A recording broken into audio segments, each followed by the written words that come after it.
Baik, terima kasih rakan tugas di studio Selamat Pagi Malaysia. Berlintas langsung seketika untuk cerita pagi bersama saya Nurul Ashikin Abdul Halim dari Melaka, Bandaraya Bersejarah. Lebih setahun COVID-19 melanda negara.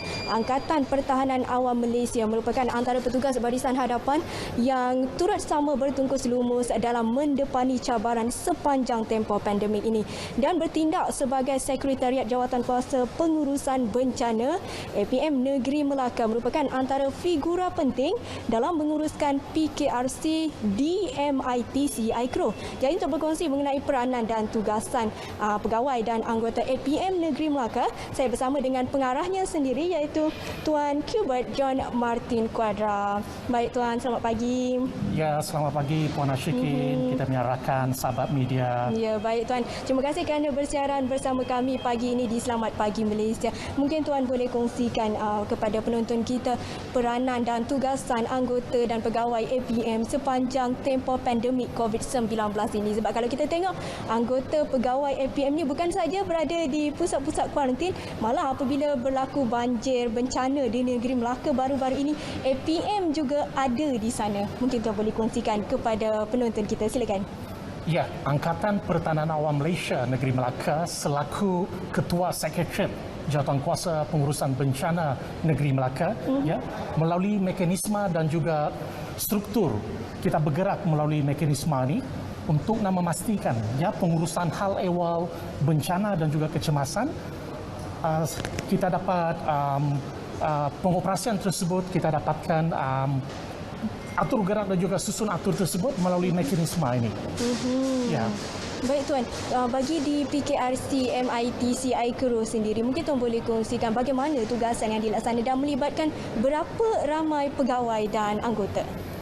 Ya, APM Negeri Melaka bukan hanya sebagai penyelaras atau koordinator dalam pengoperasian PKRC di MITC ini, bahkan juga kita sebenarnya ya melibatkan kita punya pegawai dan juga anggota dedikasi untuk bertugas sebenarnya.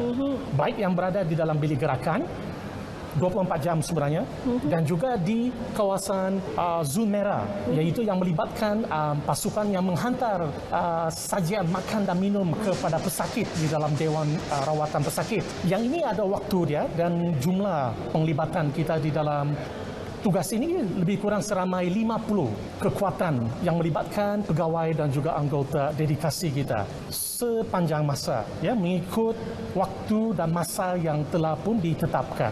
Ya, di samping itu juga kita bertugas dalam Jawatankuasa Keselamatan untuk memastikan barang keperluan peralatan yang tidak dibenarkan untuk berada di dalam Dewan Rawatan Pesakit itu, kita akan buat saringan pemeriksaan.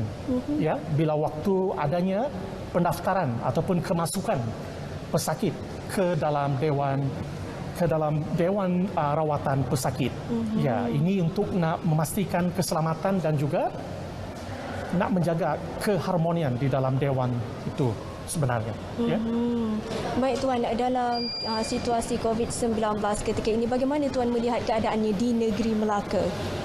Ya, sudah tentu kalau kita lihat sekarang ni ya, peningkatan yang begitu mendadak sekali ya di negeri Melaka khususnya. Sebab itu kita menyeru ya rakyat di negeri Melaka supaya terus berdisiplin, ya, terus berdisiplin dan terus patuh dan sentiasa beringat dan diingatkan, ya, dalam memastikan kita punya tanggungjawab itu bersama dengan semua frontliners. Sebab kita nakkan budaya frontliners itu diterapkan kepada rakyat supaya secara tidak langsung kita dapatkan mainkan peranan dalam kita membendung penularan sebenarnya pandemik COVID-19 ini. Itu yang sudah menjadi kemestian. Baik Tuan, memasuki hari ketiga pelaksanaan sekatan pergerakan penuh ataupun total lockdown hari ini, mungkin ada nasihat dan pesanan Tuan kepada seluruh rakyat Malaysia, khususnya rakyat negeri Melaka yang sedang menonton kita di Selamat Pagi Malaysia ketika ini?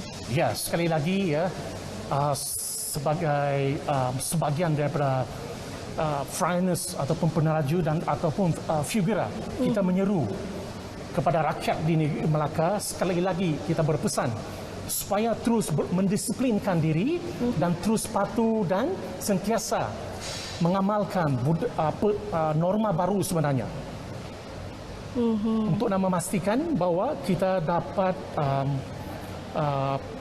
mengawal sebenarnya pandemik COVID-19 ni. Baik, terima kasih Tuan atas perkongsian itu dan terima kasih kerana sudi bersiaran bersama kami di Selamat Pagi Malaysia ketika ini. Dan kepada semua penonton Selamat Pagi Malaysia, terus amalkan kawalan kendiri, patuh SOP yang telah ditetapkan, sama-sama kita memerangi pandemik COVID-19. Jadi itu lintas langsung bersama saya Nurul Ashikin Abdul Halim dari Melaka. Kembali kepada rakan tugas di studio Selamat Pagi Malaysia. Silakan.